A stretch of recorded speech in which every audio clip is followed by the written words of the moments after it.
Thanks for the invite to come and speak and present. This can be discussive if you have questions as we go along. In terms of marathons, there's 6, but there's about to become a 7th, which is going to be Sydney, Australia.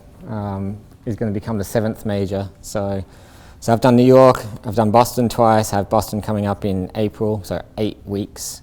And then later this year we'll do Berlin, which leaves Chicago, Tokyo, and London to go. We're going to talk about the Fit Core. So who's heard of the Fit Core? A couple. That's good. Not many, so that's good. So let me tell you what it's about. All right. First of all, why do we care about musculoskeletal health? All right. These stats should not be too surprising, but sometimes it is that people sort of don't consider or don't think that musculoskeletal health is the leading cause of disability around the world. It's the leading cause of loss of function, loss of performance, loss of productivity. 1.7 billion people worldwide have a musculoskeletal health issue. Right? And that could be anywhere from a sore finger to low back pain to osteoporosis to osteoarthritis, anything related to musculoskeletal system. A lot of people with chronic diseases have musculoskeletal issues as well.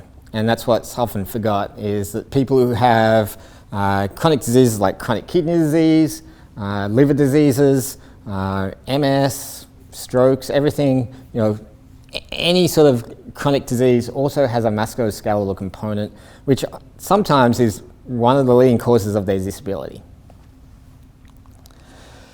So in 2017, a group came together, and IU's really been strong in musculoskeletal health for decades, particularly bone health.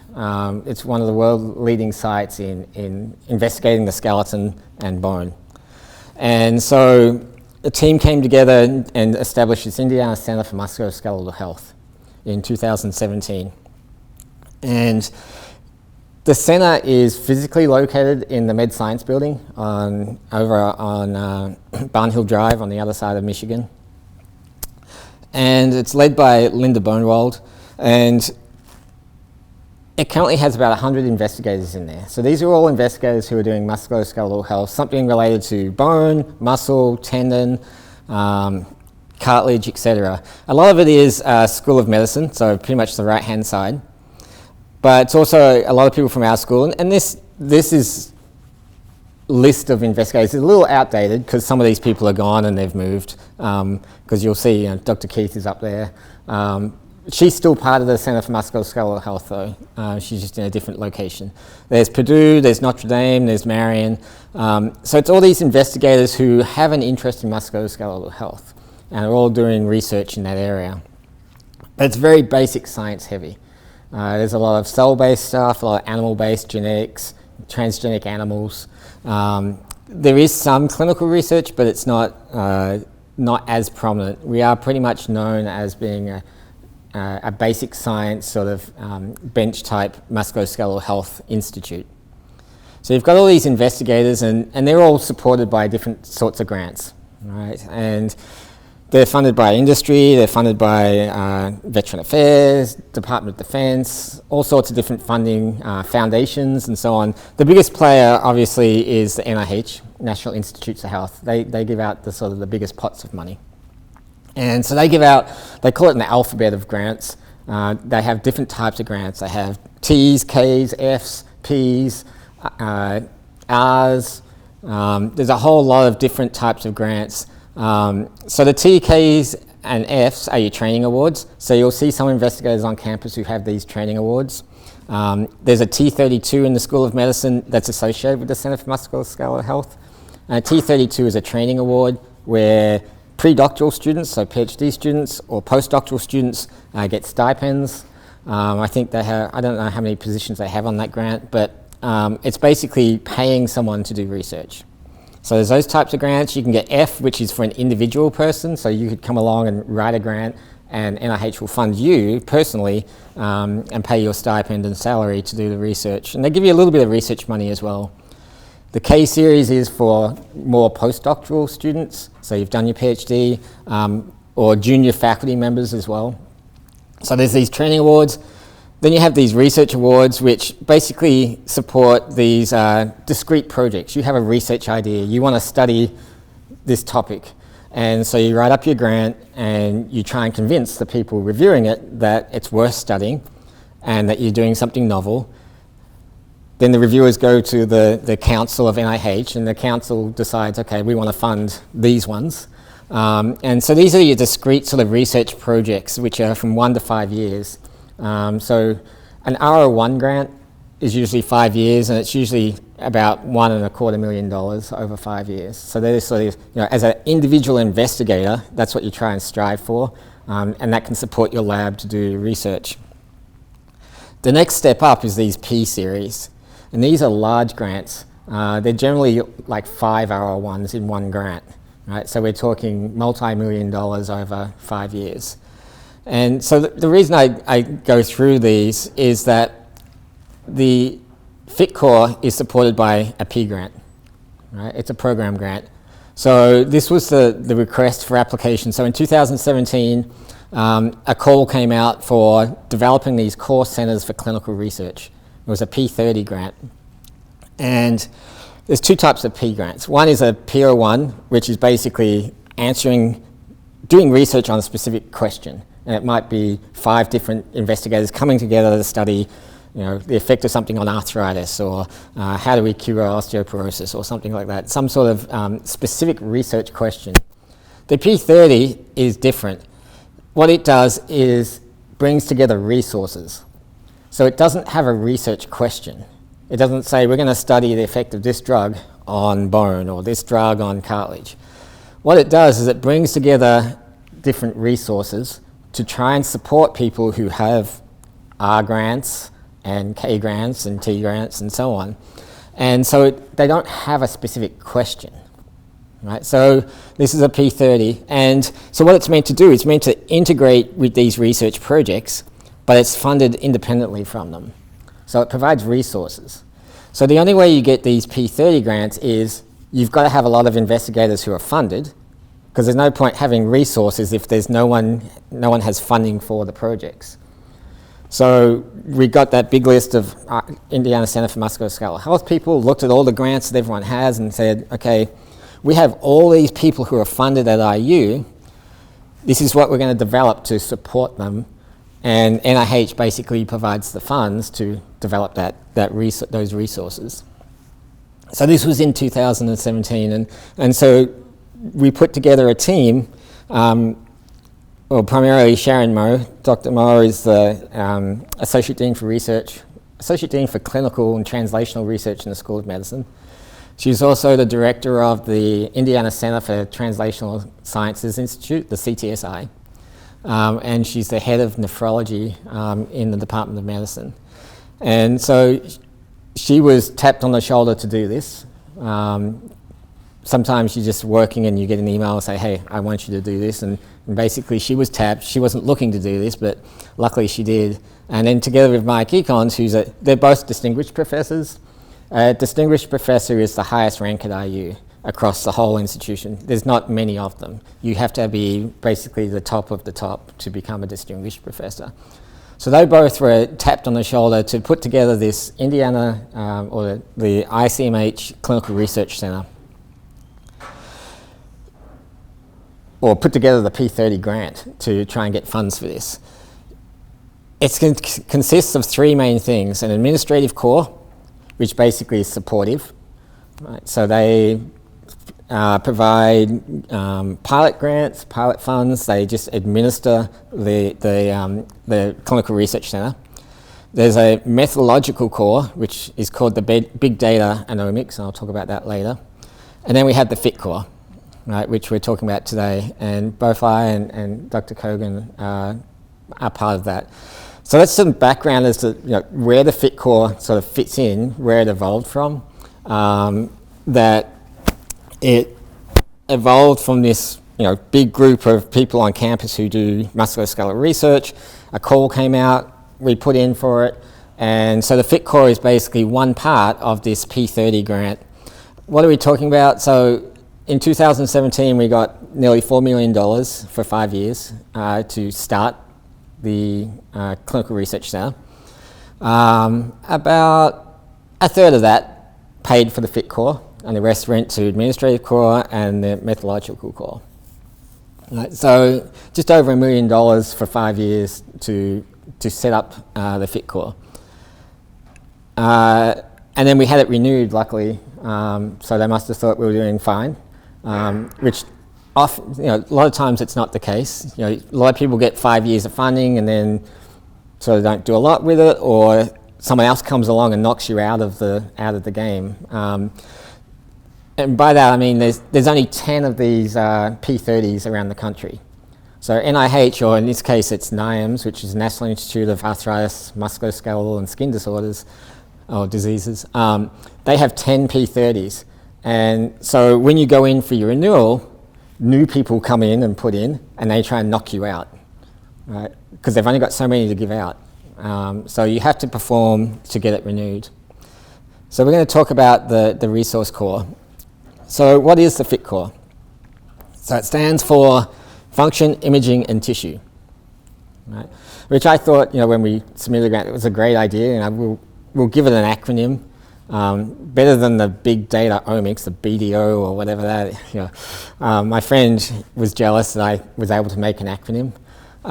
So it's called the FIT core, which stands for Function, Imaging and Tissue. And what it does is it provides resources to researchers in physical function testing, imaging of musculoskeletal system, and the collection of specimens.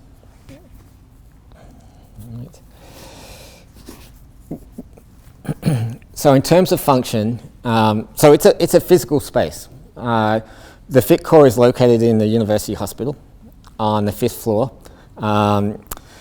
There's a general clinical research centre on the 5th floor of University Hospital, and that's part of the CTSI, the Clinical Translational Sciences Institute. And what that general clinical research centre does is it tests people in research studies. And so it has inpatient rooms and it has outpatient, but you'll have people coming in that has nursing.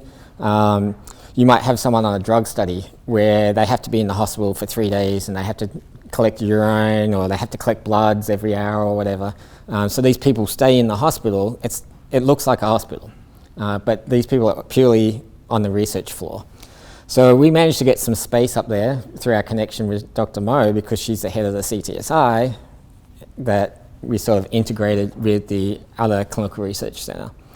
And so it's physically located on the 5th floor. It will move to the new medical campus. I don't know what they're calling it again, but it will move to the new hospital. So University Hospital's going to merge with Methodist into this super hospital. So the FIT core is going to move over there. So we'll continue on. So what do? People come into the FIT core. They sign our consent form, right? So they say they're willing to be part of our study, and they undergo physical function testing. So we have a battery of testing. So we do usual and fast gait speed. We do timed up and go. Do you know what timed up and go is? Some of you. Basically, you sit in a chair, and when you say go, they stand up, they walk 3 meters around a cone, come back and sit down. So it's a test of mobility, balance, gait speed, a bit of everything. Your ability to get out of a chair, navigate around a cone and come back and sit down. It's a pretty valid test, particularly in elderly. We measure grip strength as an indicator of strength. That's currently one of the diagnostic criteria for if someone has sarcopenia or muscle loss as they're aging, is to look at grip strength. We look at chair stand, repeated chair stand. So we have people stand and sit as many times as possible in 30 seconds. We do it on a force platform, so we also get power. We do standing balance in 3 different postures, and we also do a single leg stance balance test as well. And we do 6-minute walk. So these are fairly basic tests, but we collect all this data. We also get some patient-reported outcomes. So we get the short form 36 physical function. So basically, it's a test to see how they report their physical function is.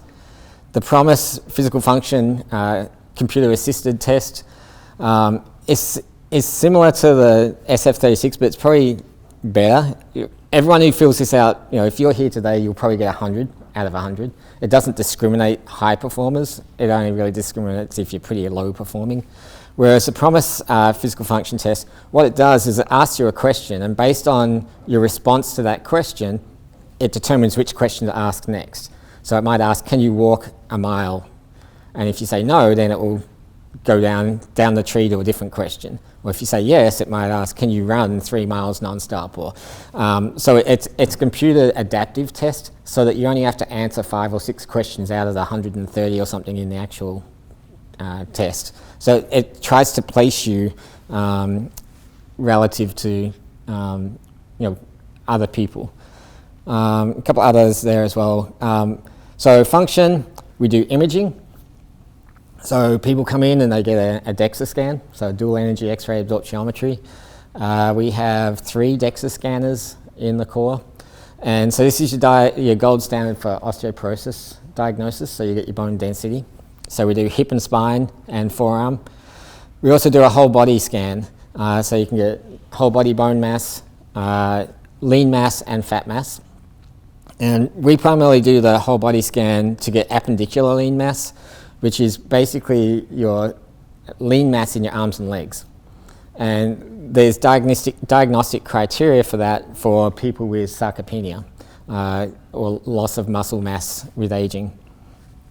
So everyone gets a DEXA scan. We also do high-resolution peripheral quantitative computer tomography. And so when we submitted the grant in 2017, I'd been trying to get one of these scanners for, I don't know, nearly 10 years. And I wasn't able to get one, raise the funds to get it. And so these scanners are about $500,000. And so in the grant, I convinced them to write that if we got the P30, we would buy one of these.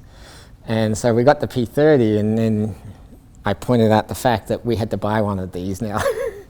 So we had, I think, 6 different groups on campus put money into it. Our school put money in, the Vice Chancellor for Research, Department of Medicine, nephrology put money in. Can't remember who the others were, but we basically pulled all our money and brought this machine. And so this is the latest sort of research tool for mainly bone health. It's about 10 times higher resolution than a standard CT scanner. So this is someone's radius at their wrist. You can image trabecular bone, and you can look at also cortical bone, and you can break it up, and you can look at cortical thickness. You can do some highly high-tech sort of imaging of the skeleton. And then we get tissue. So everyone who comes through the FIT core also provides a blood sample. And we take that blood and it gets put in the Indiana Biobank. Right? So there's a biobank here, and it's like any other bank, we just deposit it in. So we take the blood, we take serum, DNA, plasma, it gets separated out, and it gets aliquoted into different size vials, and then gets put in the biobank. And they actually get sent to 2 different places. So there's 2 different biobanks just in case something happens to one of the biobanks. If there's a massive disaster, you've got samples here and you've got samples here. So it's basically diversifying your samples. We don't do any analyses on the blood. We just bank it. Right? We take it and we bank it. And I'll talk more about that later. So where do these people come from? Right? So far we've tested, it's probably 4,000 participants now. 4,000 people have come through the FIT core for testing. A number have double visits. And you may be asking, well, why would someone go through the FIT core? You're asking that? Some are. So why would someone come to the FIT core? Multiple reasons. One, because they're in a research study and they need to. But when we first started the P30 and the FIT core, most people who came through were off the street. They just came through, they just booked, and they came in and get tested. We give them $40 Walmart gift card to come through, so they get paid. We pay for their parking. We also give them a copy of their DEXA of their bone health. And that sort of makes sense when you look at the demographics of what we have. We've got a lot of youngest people come through, so college kids who come through because they want to be tested and they want Walmart gift cards. We also have a lot of 50 to 65-year-old females. And if you look, most of them are white. They all come in for a free DEXA. Right? So DEXA is not being paid for as much these days by health insurance. So we have a lot of white females come through because they get a free DEXA, they get a copy of it, and they give it to their physician, which is fine. We're fine with that. So we're providing a service to them. What you do see is we don't have a lot of kids. Right? So what is the eligibility to go through the fit core? So if you wanted to go through the fit core, could you? The eligibility is you've got to be between 5 and 100, and you've got to have a pulse. So if you fit that criteria, you can go through the fit core. Right? So we will test anyone. We've tested people who are being discharged from intensive care. All right, so people who are just coming off ventilators, all the way up to collegiate athletes. Right? So anyone can come through the fit core as long as you have a pulse, and you can provide consent. Right? So we have lots of vials of serum and plasma. So we have lots of data from these people. Right. So initially, particularly pre-COVID, most of the people who came through the fit core were just people off the street. We've had doctors in the community who have referred all their patients to the fit core. You know, we had a lot of Asian population come through at one stage because there was a physician locally who just saw Asian clientele, and she referred everyone to the fit core. So we had families of 6 or 7 coming through at the same time to be tested. So we still get bursts, but since COVID, we have sort of flipped a little bit. We now have a lot of investigators sending their subjects through the fit core, and that's what the primary purpose of the fit core is to provide support for researchers. So we have researchers who are doing studies. They add us to their study. The subjects or their participants come through the fit core. We test them for them. All right. So, for example, we have at the moment an osteopetrosis study. That's a rare bone disease, which I'll show you some pictures later. It's a natural history study. So we're following.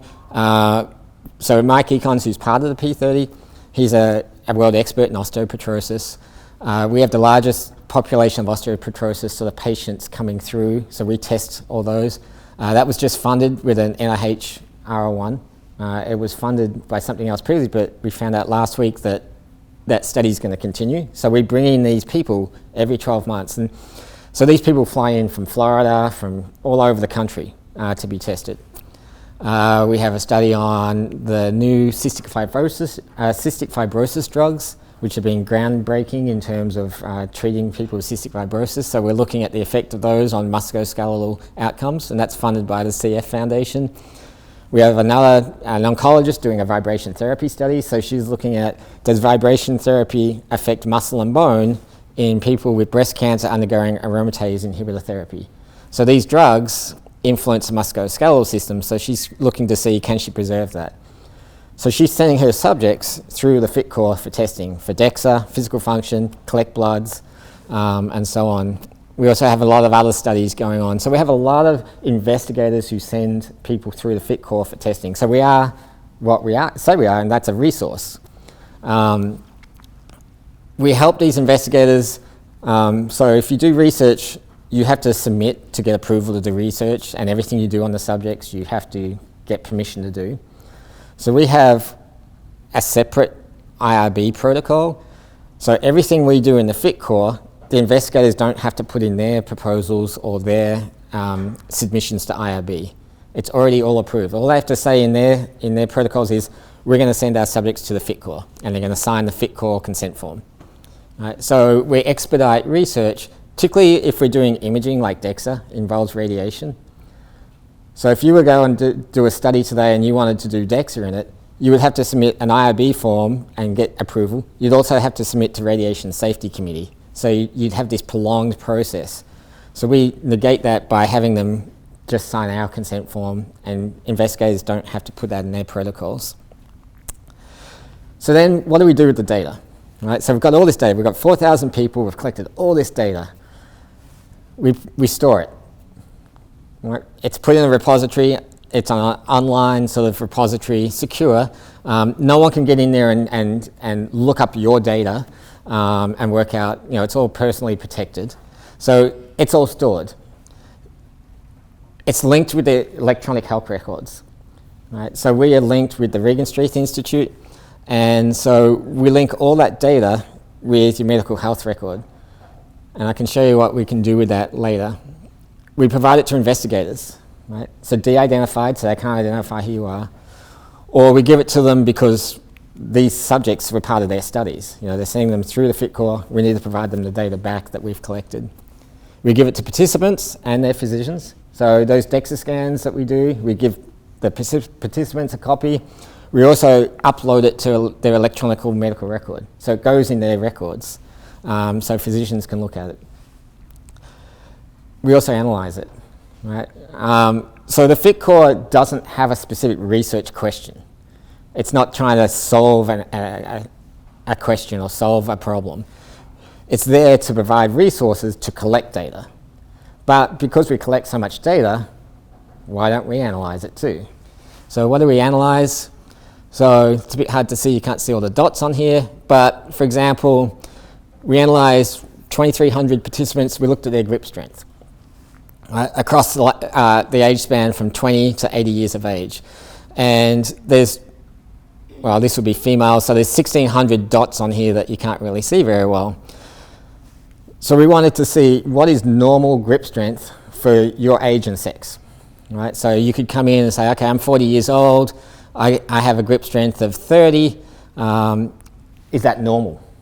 And so we created these normative reference database where we put centile curves, so average is in the middle, and are you above or below average for your grip strength?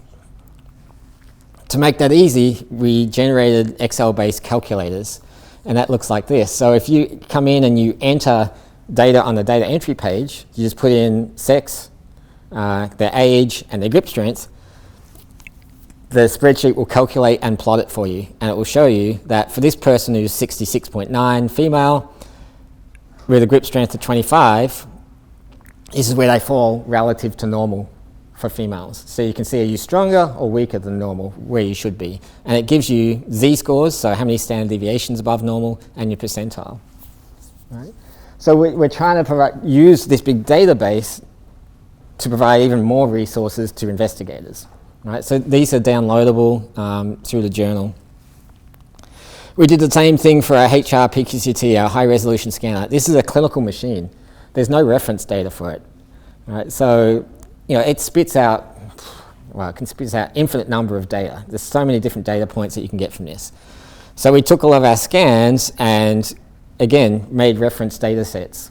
And based on that, you can plot all your different outcomes to see, okay, where does this person fall relative to our reference data? Right, so you can see, are you above normal, below normal, whereabouts are you? Right, so we're trying to make this more interpretable and provide resources to researchers. So how do we apply that reference data? So here's our study in cystic fibrosis. So it's got 50 patients, male and female, age range from 19 to 82. Right? Because of this huge age range, we can't just publish mean data and say, the mean bone density in this person, in this group is X, because age is such a big factor. You're going to have people who are 80 with low density. You're going to have people at 19 or high. You're going to have huge standard deviations all over the place. So what you can do is you can calculate z-scores, right? So standard deviations, so how are they different than people, their sex and their age? And so when you do that for height, the cystic fibrosis patients have pretty normal height. The z-score crosses 0. Right? So a 0 z-score means that you're average for your sex and age. These are 95% confidence intervals, so if it crosses 0, then there's no difference than the reference population, which is America, basically, for height.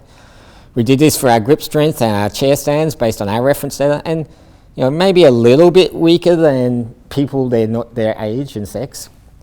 But when you do it for the bone health, what you see is that they have much smaller bones. So we looked at the tibial shaft, and they had smaller bones, less cortical bone, less thick bones, so they had thinner bones. And with the CT machine, we can actually apply a force mathematically to the images. So there's 168 slices here of the bone. We've made it into a 3D model. And the computer can put a compressive force onto that and calculate how much force that bone can tolerate before it would break. And when you do that, the cystic fibrosis patients have weaker bones.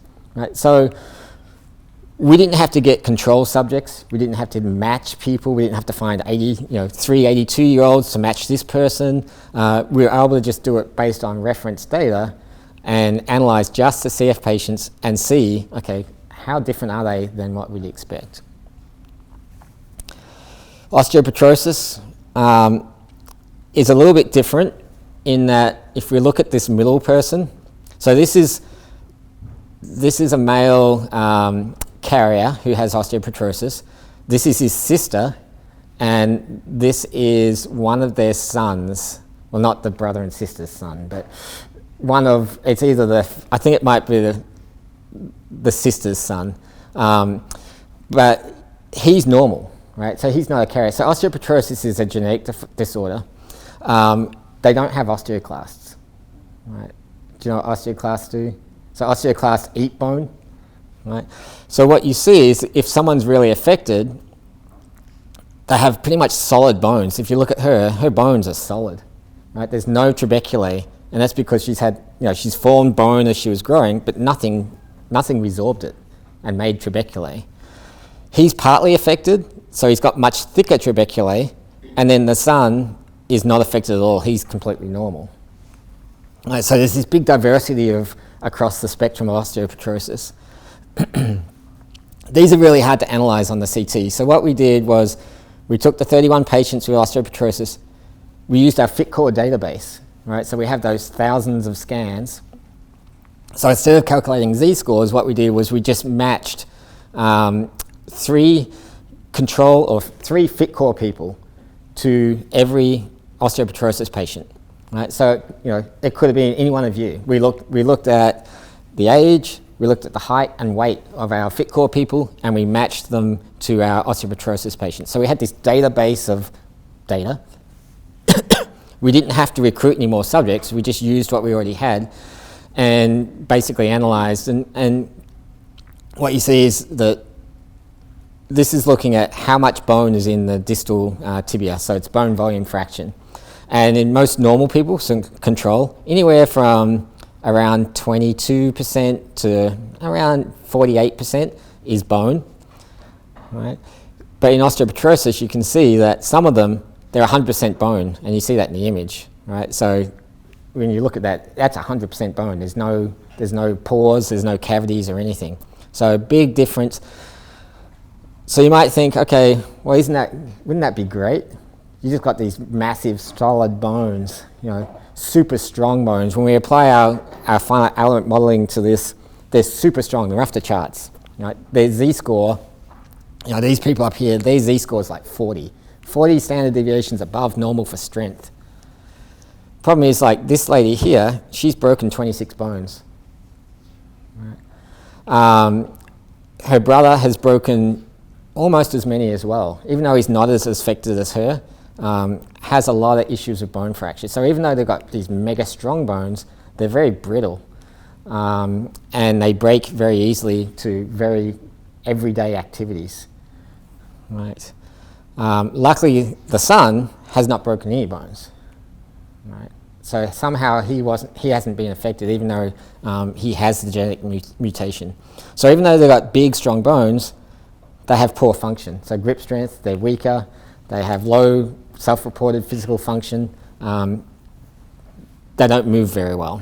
All right. So this is how we're using the data. Another example, this is Z-scores. So we were comparing cross-country runners to soccer players. And so this is the cross-country runners here compared to our reference data. And what you see is that cross-country runners, these are all collegiate level, college cross-country runners, that their bone density is pretty much the same, maybe a little bit lower than reference. Their bone size is pretty much normal. So cross-country running doesn't really give you a bigger tibia, doesn't give you more tibial bone. It does make the bone a little thicker.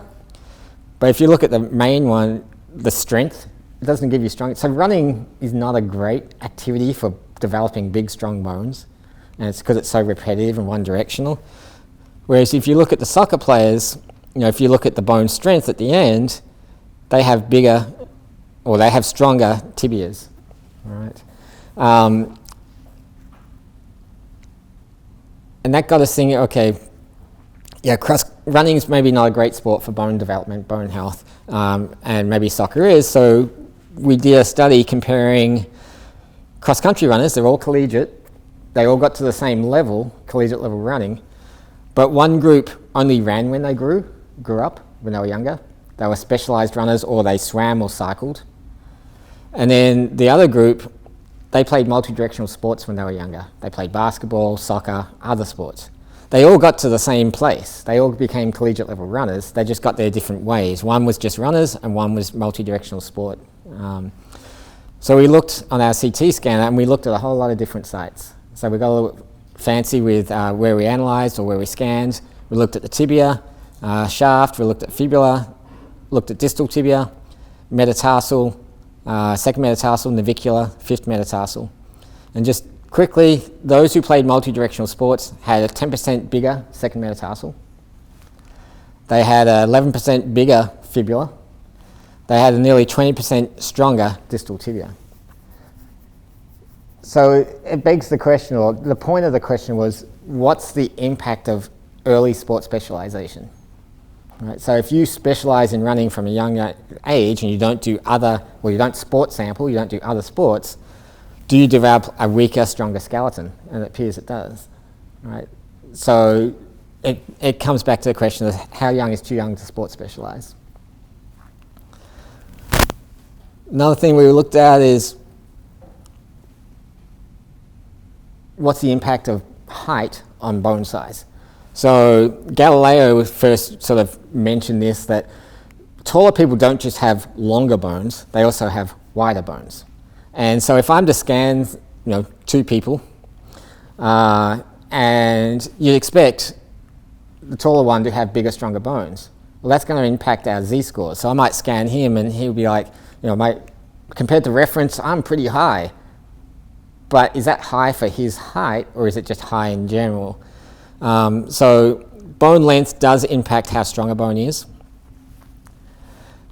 So what we did was we scaled, right? So now we took our data, and instead of just calculating Z-scores on raw data, what we can do is we can look at your bone length or your height and work out, are you big boned for your height? Right? So we can take into account how tall you are, because that's going to change your bone size, right? So taller people here are generally going to have bigger bones, but for your height, is your bone bigger or smaller? So we can adjust for height. I'm not going to get into too technical. The other thing that we've been doing as well is that when we take these scans, we also get muscle. And so something we've been playing with is looking at muscle density.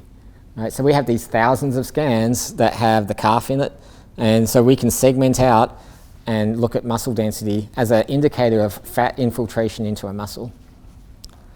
And so we're starting to plot this data now. We don't have the reference data, we're still analysing, but you can see with age, muscle density decreases, you get fatty infiltration.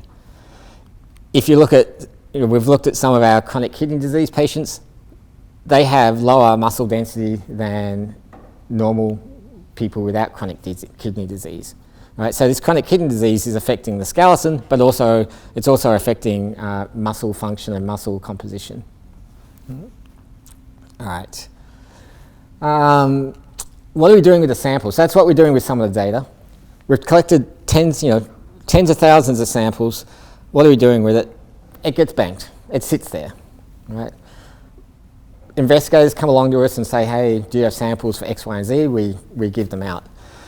We also now have a collaboration with Regeneron, and so they're taking our samples and they're doing whole exome sequencing. So they're doing genetic analyses of all these different samples that we have, and they're going to provide that data back to us. And so investigators can come along, and I'll show you in a second, but we're going to have basically someone's genetic makeup, and we can analyze that against the other data that we've collected. Let's go past that. So, that's pretty much the resource core. It's to provide resources. We analyze, we test people. When we think of research questions on that data, we investigate it. All right? So we have this big data repository, and there's an infinite number of questions that you can ask, and papers, and so on. All right? And we've collected all the data. It's sitting there. We also have this big data omics. So how does that fit in, just quickly? So this is Dr. Emil, who's a pediatric endocrinologist. So the big data omics side of things is basically the electronic health record side of things. Indiana has a pretty strong electronic health record database. And so all the data we collect in the FIT core gets linked to a medical record. And so we can look up to see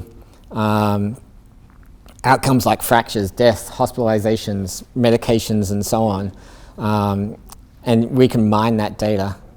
And so right now, I know this is busy, and I don't quite fully understand this either, but what is being created is this musculoskeletal data mart. And in that data mart, you think of it like a store, right, like Walmart. So it's going to be a data mart. It's going to have all the FIT core data in it. So anyone who comes to the FIT core, their data will be in the data mart. It has linked to the samples, and also linked to the electronic medical records. And so investigators can come along, and you might be a researcher, and you might say, hey, I'm interested in people with chronic kidney disease, or I'm interested in people with sarcopenia, or we can mine the FIT core and say we have X number of people with those conditions. We can look up the medical record, we can get the Regan Street. We don't go into people's medical records and get the data, but we can get Regan Street to go in, and they can say, hey, we have in the FIT core database, there's 120 people who have a diagnosis of chronic kidney disease. So they can look at the diagnostic codes. We can pull them out. We can get the samples as well. We can pull their samples, and you can answer questions based on data we have, samples we have, and what's in their medical records. Right. So it's pretty powerful as we get bigger and bigger and we test more and more people. There's potential to ask an infinite number of questions. Right. I don't need to show that. So let's finish up there. So one take home is if you have a research idea, or you're interested, you're thinking, okay, I'd like to do a project, then the contact is Cody Althera. He's our navigator. He basically is in the administrative core, and he's our contact for investigators and people to go to for questions as to, hey, do you have samples? Do you have data? I've got this idea for a project. And he basically sends you the right way. If you just want to participate as a subject, then you email the core, and Patrick or Audrey will get back to you, and they'll schedule you to visit, come be tested, have your DEXA done, have your blood taken. Patrick has the softest needles, I've been told. Most people, I'm always over there, and a lot of the people say, look, I never even felt it go in. Like, I don't know what he does. I need to get him to do it on me so that I can experience the soft needles. All right, I'm going to finish there. Are there any questions?